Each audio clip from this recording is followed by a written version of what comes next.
Bueno, vamos a ver el tema de ética en investigación. Soy la doctora Ita Narango, R1 de urgencias. Y pues este tema se me hizo muy importante, porque pues todos los protocolos de investigación pues están basados en ética y en bioética, que es bioética médica.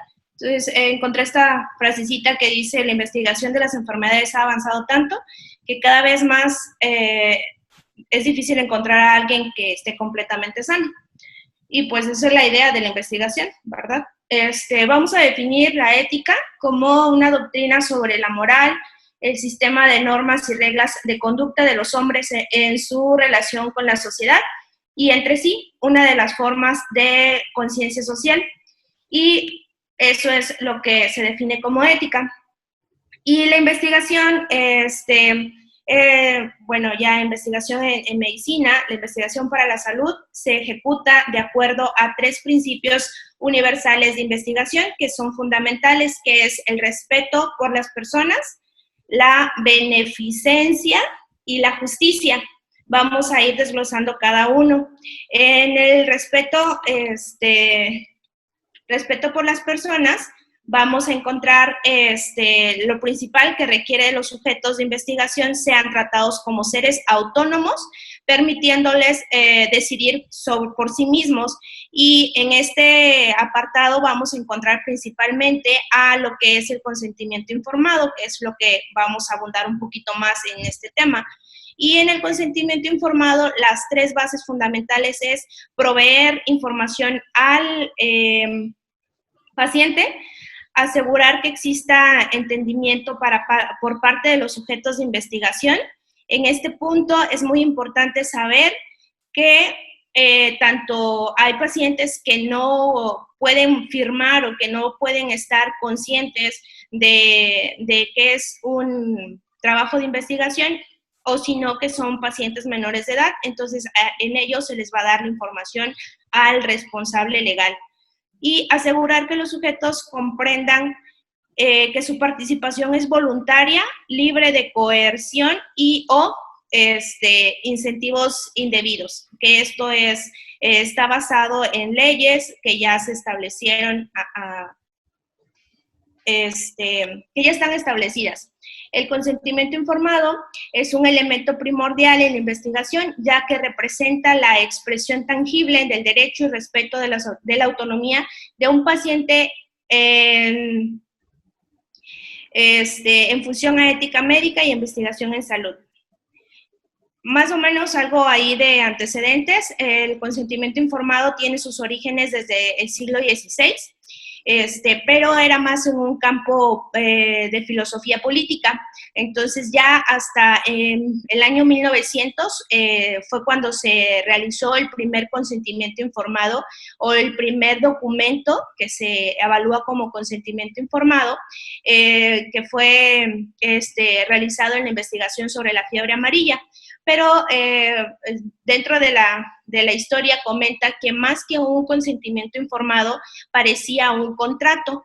El contrato, porque establecía la situación de investigación y que es el monto que se les pagaría a los pacientes que murieran o que tuvieran una complicación durante el estudio.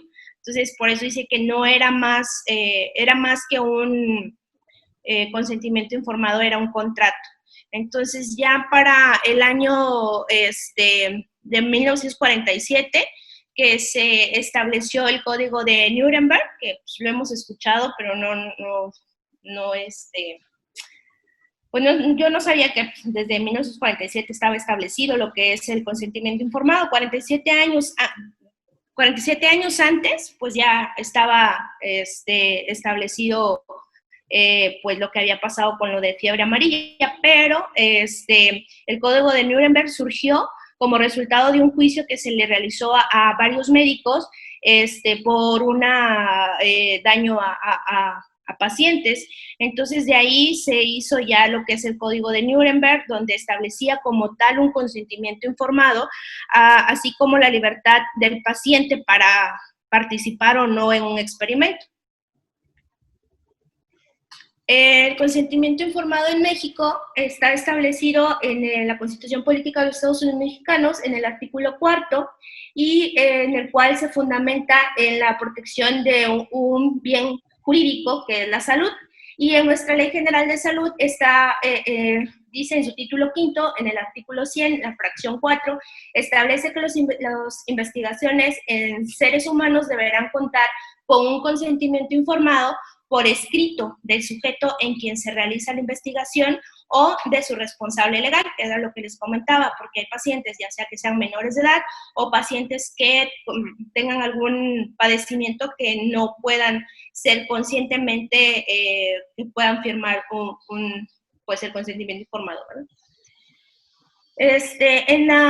Aquí pues son varios artículos y varias normas que lo establece la Ley General de Salud, que abarca el 20, 21, creo que hasta el 25 mencionaba de la Ley General de Salud, que en materia de investigación define el consentimiento informado, pues ya en el artículo 20 lo que pone es un acuerdo por escrito en el cual el sujeto de investigación o su representante legal autoriza la participación.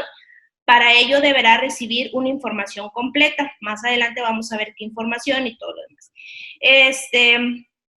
Y que en el artículo 51 y 51 bis de la Ley General de Salud también fundamenta algunos aspectos básicos del consentimiento informado.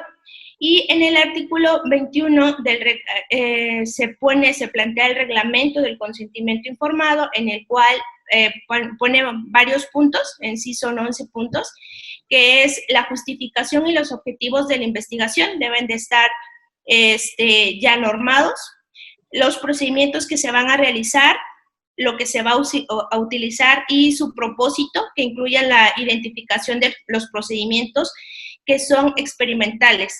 El punto 3, las molestias o los riesgos esperados en la investigación. El punto 4, los beneficios que pueden obtenerse, tanto para el paciente como para la investigación. El punto 5, los procedimientos alternativos que pudieran ser ventajosos para el sujeto. El punto 6, la garantía de recibir respuesta a cualquier pregunta y aclaración, a cualquier duda acerca de los procedimientos, riesgos, beneficios y otros asuntos relacionados con la investigación y en el tratamiento del sujeto. Y el punto 7, la libertad de retirarse cuando retirar su consentimiento, en el cual el paciente, bueno, este punto refiere que el sujeto se puede retirar en cualquier momento y que eso no vaya a influir en sus tratamientos o en su cuidado subsecuente con respecto a su salud. El punto número 8 va a establecer la seguridad de que no se identificará al sujeto y que se mantendrá la confidencialidad de la información relacionada con su privacidad. El punto número 9, el compromiso de proporcionar información actualizada obtenida durante el estudio, aunque ésta pudiera afectar la voluntad del sujeto para continuar participando en la investigación. El punto 10, la disponibilidad de tratamiento médico y la indemnización a que legalmente tendrá derecho en caso de que se altere su estado de salud o en caso de que se termine por alguna causa la investigación. Y el punto número 11, que si existen gastos adicionales, estos serán absorbidos por el presupuesto de la investigación. Esos son puntos importantes que se establecen en el artículo 21, que son los reglamentos para un protocolo de investigación, conforme a lo que va a llevar el consentimiento informado. También menciona el artículo 16 de la Ley General de Salud que se establece la investigación en seres humanos, se protegerá la privacidad del individuo sujeto de investigación, identificándolo solo cuando los resultados lo requieran y el paciente esté de acuerdo y lo autorice. Esto también lo establece como un dato de confidencialidad y también hay un reglamento para eso. Es importante saber que el investigador debe de contar con autorización para el acceso, el manejo y la creación de una base de datos que contenga datos personales y datos sensibles. ¿En esto qué se refiere? Pues el nombre del paciente, la edad, sexo y datos sensibles como alguna patología como VIH o con eso, a eso se refiere este punto.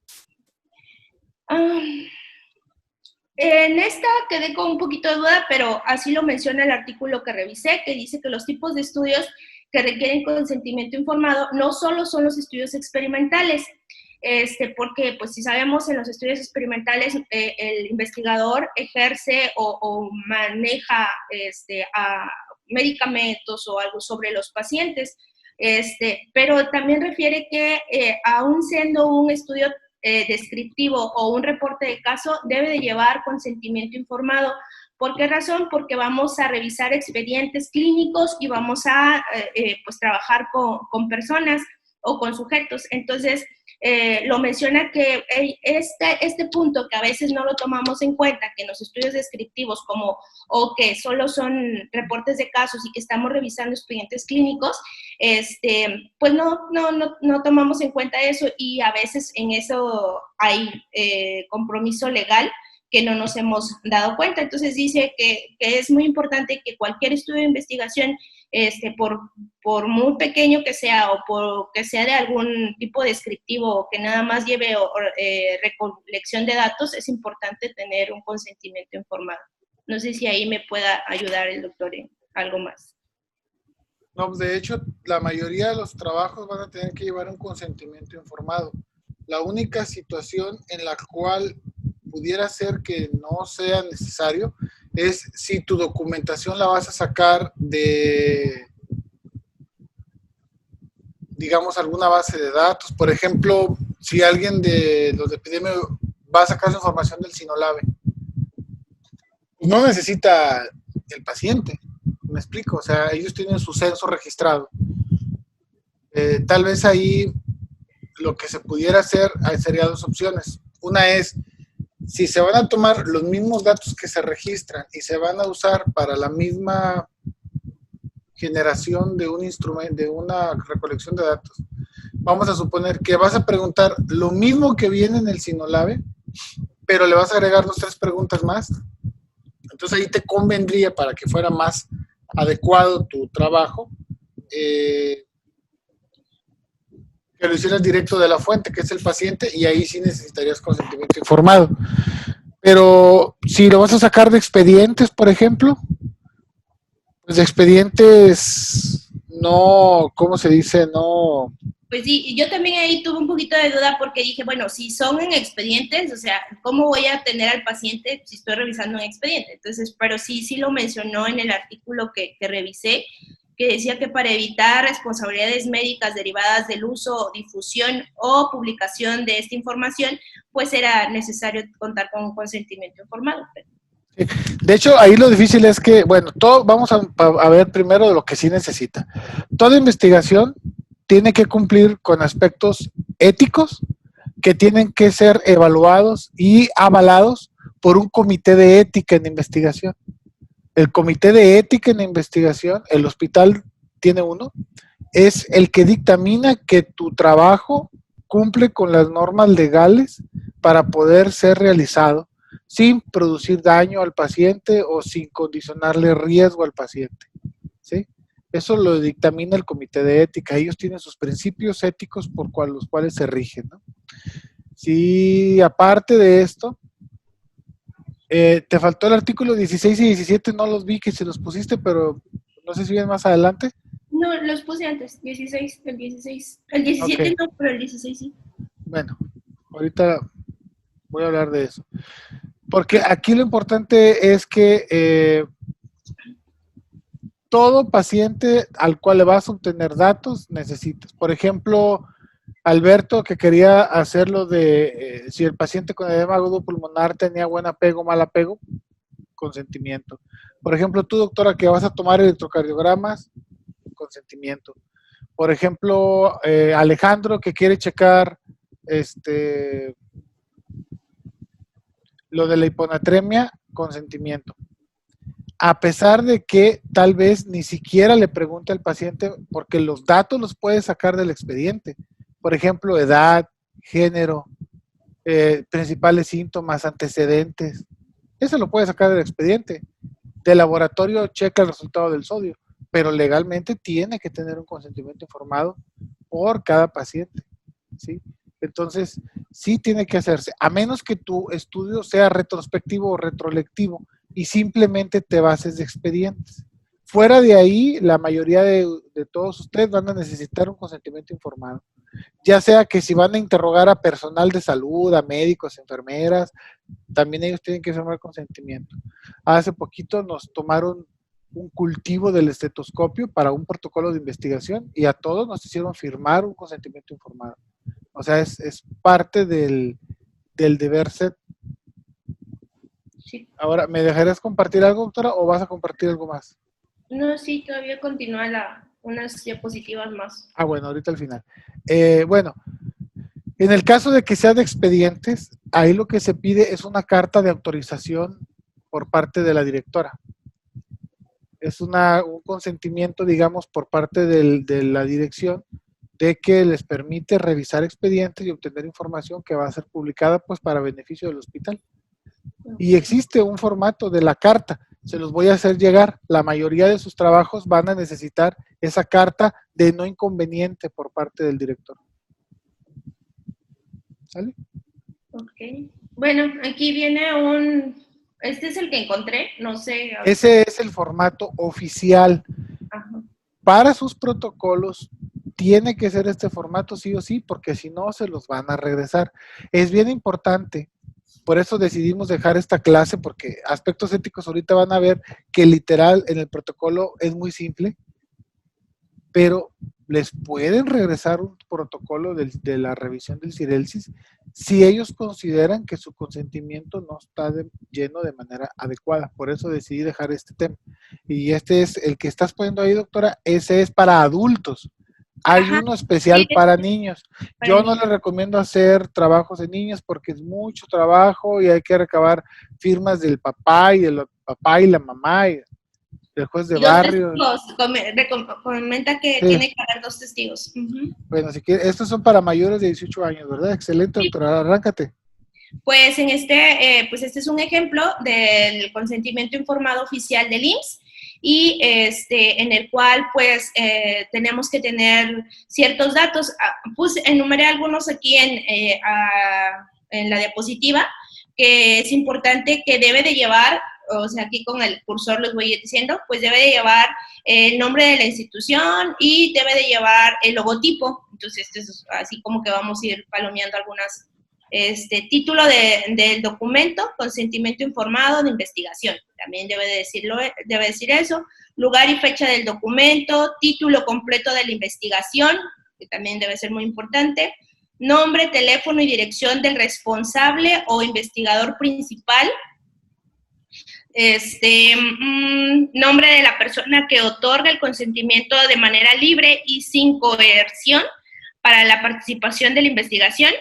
En caso de participante sea menor de edad o persona sin capacidad de otorgar consentimiento, tiene que llevar nombre también del participante o del paciente, ¿verdad? Aparte del que va a firmar como representante legal, especificar los objetivos de la investigación y describir la justificación de la investigación. También debe de ser la descripción detallada de la investigación o acto a realizar durante la investigación y sus propósitos, así como especificar si estos son experimentales, así como especificar su gratuidad, la duración del estudio y las circunstancias por las cuales debe darse por terminado el estudio en algún momento, si esto llegara a pasar. Informar las molestias o riesgos que se pueden presentar con motivo de la investigación, explicar los posibles beneficios clínicos que pueden obtenerse con esta investigación, informar procedimientos que se van a llevar a cabo en la investigación, otorgar garantías de recibir respuesta ante cualquier duda que surja durante la investigación o durante el tratamiento, porque hay estudios, como sabemos, que se llevan por años, que se les aplica medicamento y tenemos que ir viendo cuál es la situación de cada paciente. Entonces es muy importante también que en cualquier momento que el paciente necesite una información, pues darle una información clara y precisa sobre el protocolo. Otorgar garantías de recibir respuestas. Bueno, eso es lo que ya les había comentado. Informar que se cuenta con libertad de retirarse cuando él lo decida, porque eso también lo debe especificar el consentimiento, y la seguridad de que su identificación o que sus datos son confidenciales, entre otras características que debe llevar ahí el consentimiento. Garantizar disponibilidad de tratamiento médico si es que el mismo protocolo lo lleva a un deterioro de su estado de salud. Informar el uso que se le dará a los resultados. Deberá ser deberá ser firmado por el paciente y por un testigo o dos testigos, incluyendo el nombre completo y la dirección, y deberá ser entregado una copia de este consentimiento al paciente, y pues también nosotros nos quedamos con una copia. Entonces son los datos importantes que debe llevar el consentimiento. Yo aquí, pues no vi todos estos, pero pues yo creo que es también de forma verbal o lleva un adendum donde vengan todas las especificaciones, pero sí, la mayoría lo contiene. Tips para cuando escriban esto.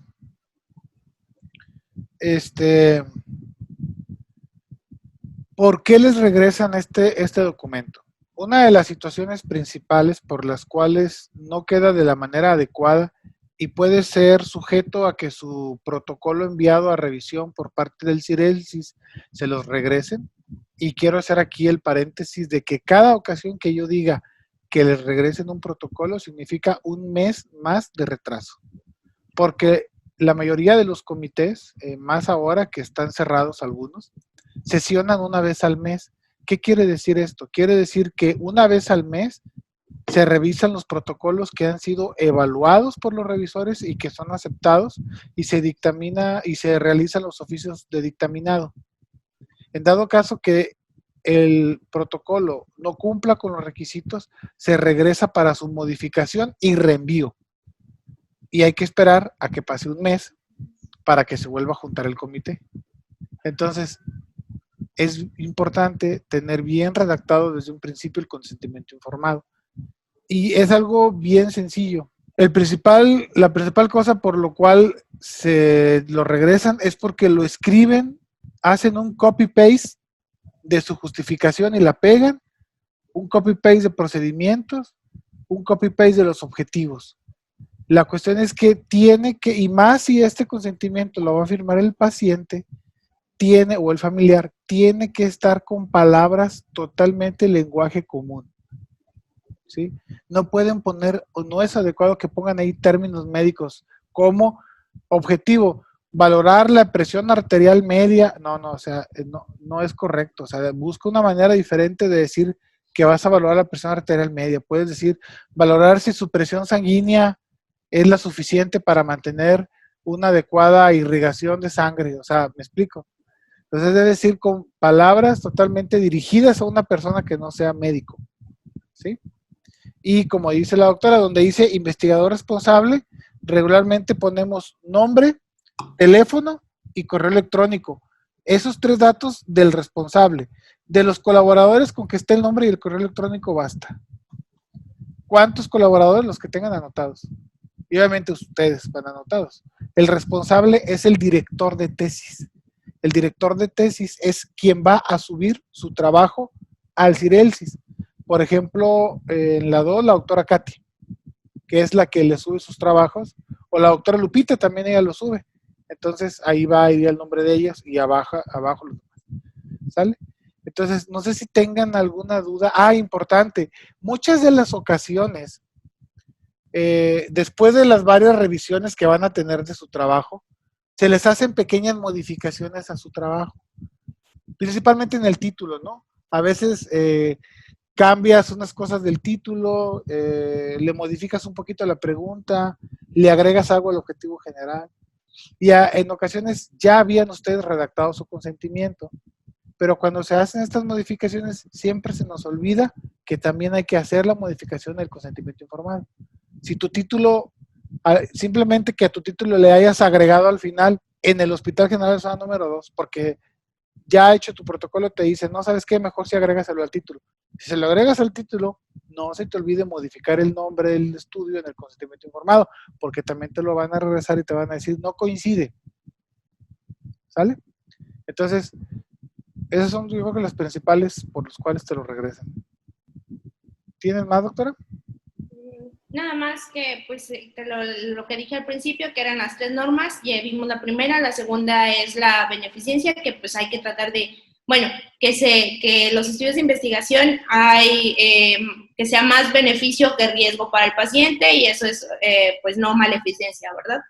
Y la justicia, que es distribuir a los sujetos de investigación, como en el caso de los que son casos y controles o que son aleatorios, pues eso, que sea justo que en los pacientes, ¿verdad? El diseño del estudio de investigación, permitir que las cargas de beneficio estén compartidas de forma equilibrada entre los grupos de sujetos que se van a investigar.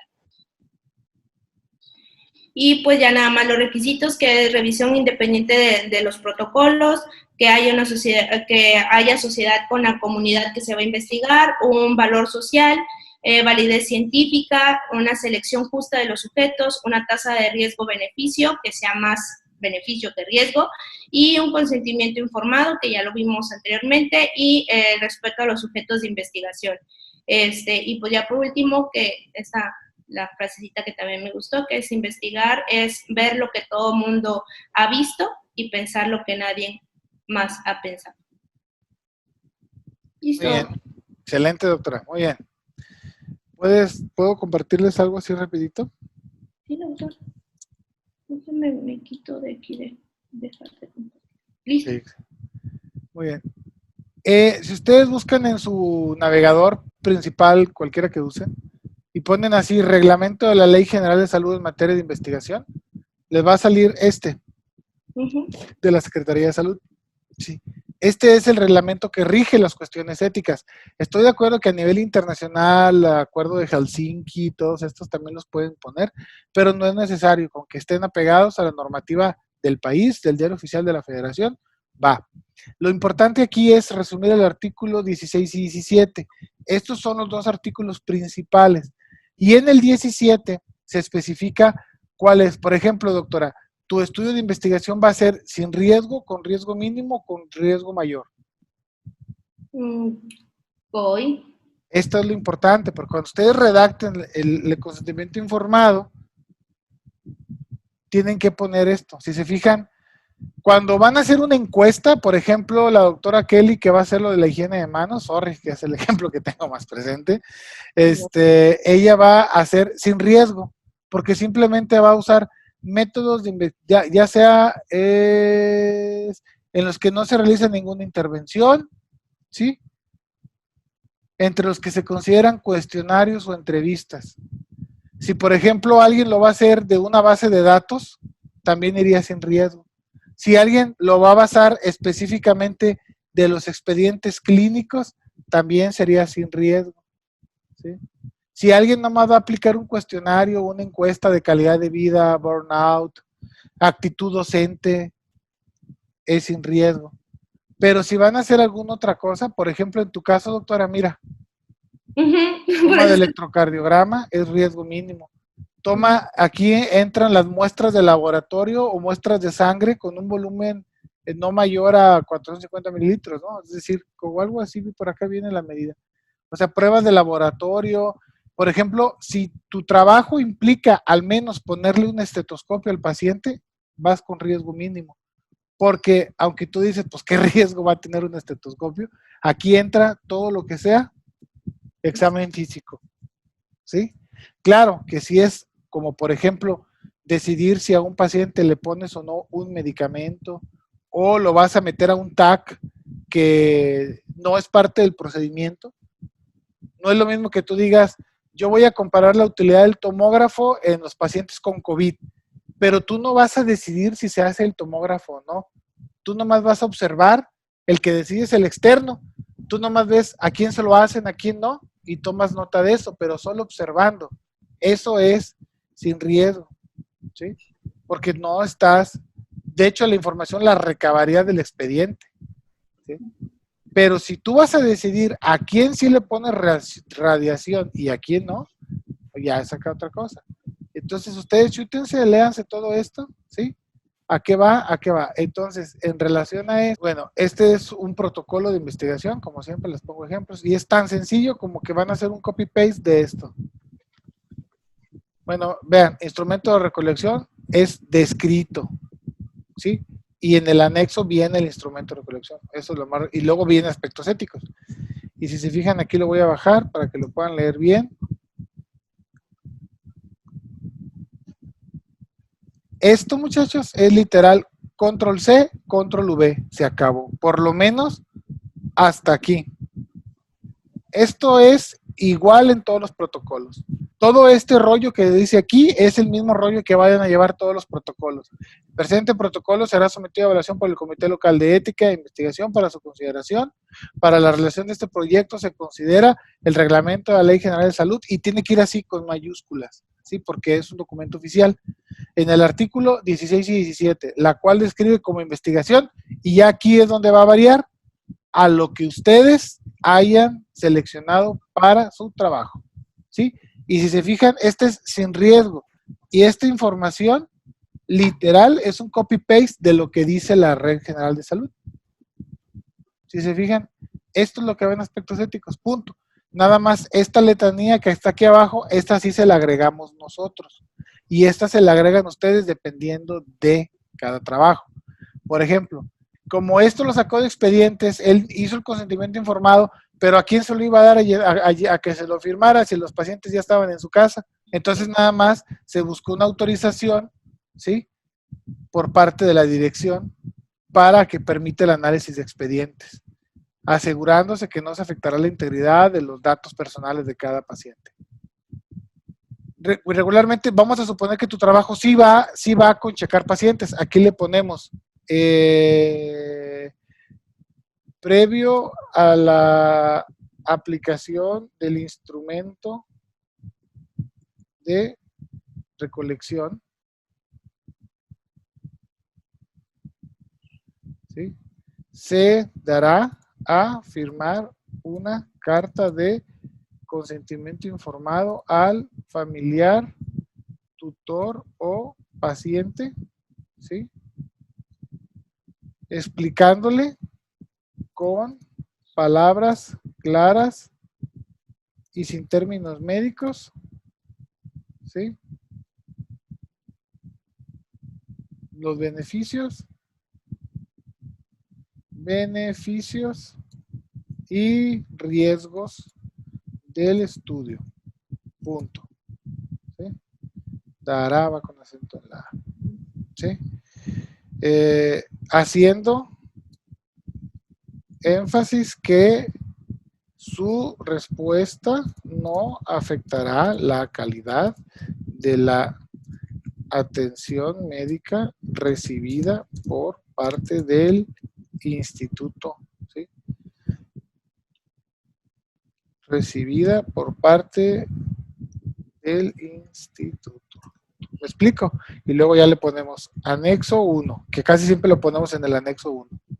Entonces tú te vas al anexo 1 y después de la bibliografía, aquí está, consentimiento informado. ¿Sí? Muy bien.